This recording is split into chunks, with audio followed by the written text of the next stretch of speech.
Em tempos remotos, quando o povo hebreu vivia sob a opressão do faraó no Egito, uma história extraordinária se desenrolou.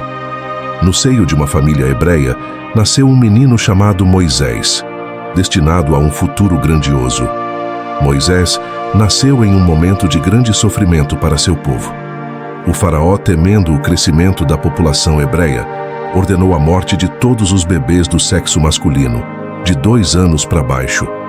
Mas a mãe de Moisés, Joquebede, desafiando a ordem cruel, escondeu seu filho em um cesto de junco e o colocou à beira do rio Nilo. A filha do faraó, passeando pelas margens do rio, encontrou o cesto e, tocada pela compaixão, acolheu o bebê como seu próprio filho. Moisés foi criado no palácio real, recebendo educação e privilégios, mas nunca esquecendo suas raízes hebreias. Com o passar dos anos, Moisés cresceu forte e sábio, mas sua alma carregava uma inquietação. Em um dia decisivo, ele confrontou um hebreu sendo maltratado por um egípcio e, tomado pela ira, matou o egípcio. Temendo as consequências, Moisés fugiu do Egito e encontrou refúgio na terra de Midian, onde se casou com Zípora e construiu uma nova vida. Em um momento de quietude, enquanto pastoreava o rebanho de seu sogro no Monte Horebe, Moisés foi surpreendido por uma aparição divina. Uma sarça que ardia, porém não se consumia, revelava a presença de Deus. Do fogo, Deus falou a Moisés, chamando-o para uma missão grandiosa: libertar o povo hebreu da escravidão no Egito. Inicialmente, Moisés se sentiu hesitante e incapaz de tal tarefa. Argumentou sua falta de eloquência e questionou a receptividade do povo hebreu. Mas Deus o tranquilizou, prometendo estar ao seu lado e concedendo-lhe poderes para realizar sua missão. Moisés retornou ao Egito, munido da fé e da força de Deus. Diante do faraó, exigiu a libertação do povo hebreu. Mas o governante egípcio, cego pelo poder e pela arrogância, recusou-se a ceder. Para demonstrar seu poder e punir a obstinação do faraó, Deus desencadeou uma série de 10 pragas sobre o Egito, cada uma mais devastadora que a outra. Do sangue que tingiu os rios à morte dos primogênitos, as pragas finalmente dobraram a vontade do faraó, que libertou o povo hebreu. Então vamos a elas. Mas antes de começarmos, se inscreva no canal, deixe seu like e compartilhe esse vídeo para mais pessoas. Primeira praga: água transformada em sangue. O rio Nilo, fonte de vida para o Egito, se torna um símbolo de morte. A primeira praga demonstra o poder de Deus sobre a natureza, transformando a água essencial em sangue, um golpe contra os deuses egípcios. O Nilo era adorado como um deus, e sua transformação em sangue humilha os deuses egípcios e revela a supremacia de Deus. Um sinal para Moisés e o povo hebreu. A praga serve como um lembrete da missão de Moisés e um prenúncio das provações que viriam pela frente. Segunda praga: infestação de rãs. A praga das rãs é a segunda praga que Deus enviou ao Egito para persuadir o faraó a libertar os israelitas da escravidão. Êxodo 8:1-15. No contexto egípcio, as rãs eram consideradas impuras e indesejadas nas casas e templos.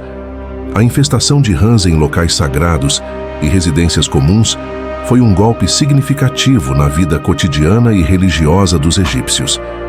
Esse evento destacou que os faraós, apesar de seu status divino e poder absoluto sobre o Egito, não podiam controlar ou impedir as pragas enviadas por Deus. Isso sublinhou a superioridade do poder divino em comparação ao poder humano. No Egito Antigo, a presença de rãs era associada à fertilidade e à deusa Heket, que tinha a cabeça de rã, e estava associada ao nascimento e à renovação. A infestação excessiva das rãs transformou um símbolo de vida em um símbolo de caos e destruição. Terceira praga: infestação de piolhos. A terceira praga foi uma infestação de piolhos que cobriram homens e animais. Esses parasitas causavam desconforto extremo e eram quase impossíveis de controlar, afetando a saúde e o bem-estar das pessoas e animais. Os magos egípcios, que haviam conseguido replicar as 2 primeiras pragas, água transformada em sangue e rãs, não puderam reproduzir a terceira praga. Eles reconheceram que isso era o dedo de Deus, admitindo a superioridade do poder de Deus. A incapacidade dos magos em combater ou replicar a praga ressaltou a limitação do conhecimento e poder humano em comparação com o poder do Deus de Abraão, Isaque e Jacó. Apesar do sofrimento causado pela praga e do reconhecimento dos magos de que era uma ação divina, o faraó continuou com o coração endurecido e não libertou os israelitas. No Antigo Egito, a presença de insetos como piolhos era um sinal de impureza e desordem. A infestação generalizada seria um grande golpe para a higiene e a ordem social egípcia. Quarta praga: infestação de moscas. A quarta praga, a invasão das moscas, representou um ataque não apenas ao conforto e à higiene dos egípcios, mas também à sua vaidade e à crença em seus deuses. Os egípcios se orgulhavam de sua beleza e higiene pessoal. A presença constante das moscas, que sujavam seus corpos e roupas, representava um desafio à vaidade e um lembrete da fragilidade da beleza física. Estudiosos relatam que Hathor, a deusa egípcia do amor, da beleza e da música, era frequentemente representada como uma vaca ou como uma mulher com cabeça de vaca. As moscas, por serem atraídas por animais, eram vistas como uma afronta à sua divindade. Quinta praga: peste nos animais. A quinta praga, a peste nos animais, representou um ataque devastador à economia e à vida social do povo egípcio. A pecuária era fundamental para a economia egípcia, fornecendo carne, leite, couro e outros produtos essenciais.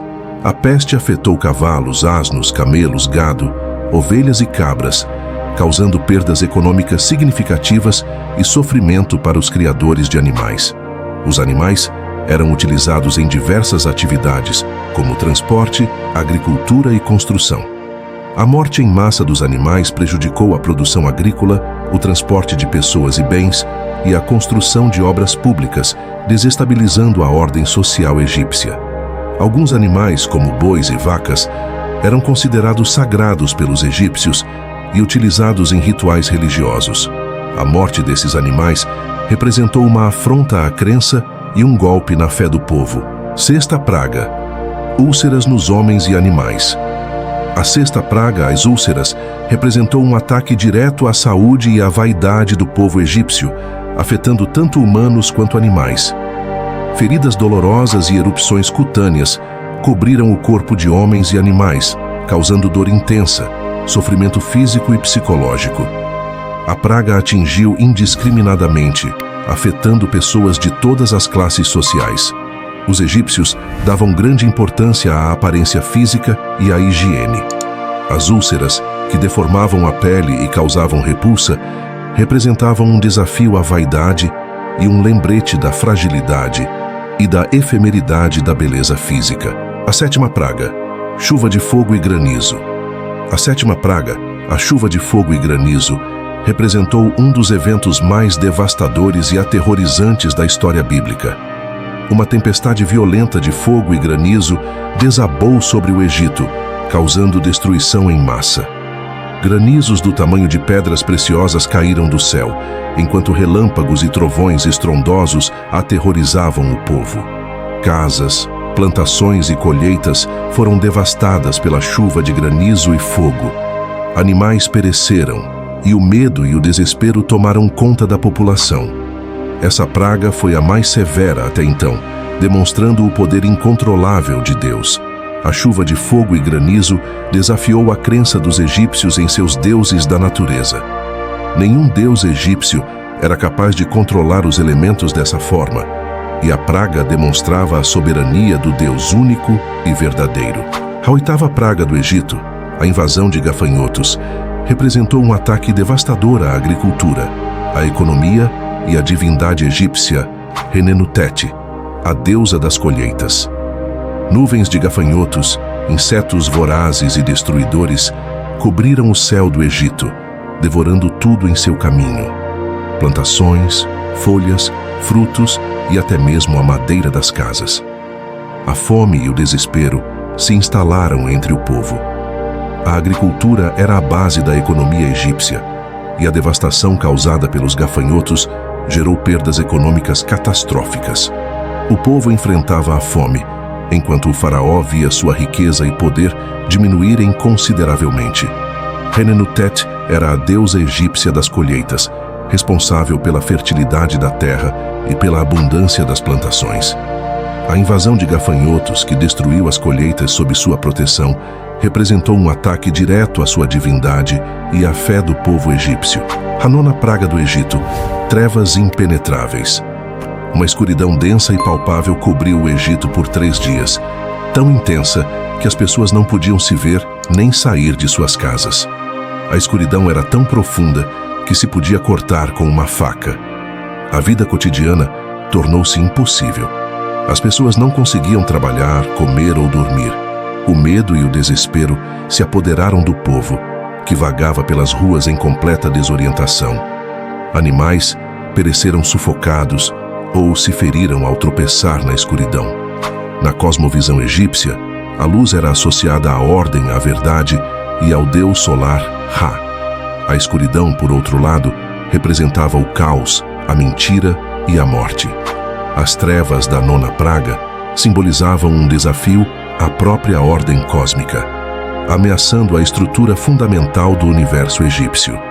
A incapacidade dos deuses egípcios de dissipar a escuridão abalou a crença do povo em suas divindades. A praga demonstrava a soberania do Deus único e verdadeiro, que detinha o poder sobre a luz e as trevas. A 10ª praga do Egito: a morte dos primogênitos. Essa representou o ápice do sofrimento egípcio na história das pragas. Naquela noite, Deus enviou o anjo da morte para passar por todas as casas do Egito. O anjo matou todos os primogênitos dos egípcios, desde o filho mais velho do faraó até o primogênito dos escravos e de toda a população egípcia. A dor e o luto tomaram conta de cada lar, e o clamor de choro ecoou por todo o país. Ao longo das 10 pragas que devastaram o Egito, os hebreus permaneceram intactos, protegidos pelo poder de Deus. Enquanto o caos e o sofrimento reinavam ao seu redor, as casas dos israelitas se tornaram refúgios seguros, amparados pela fé e pela obediência à vontade de Deus.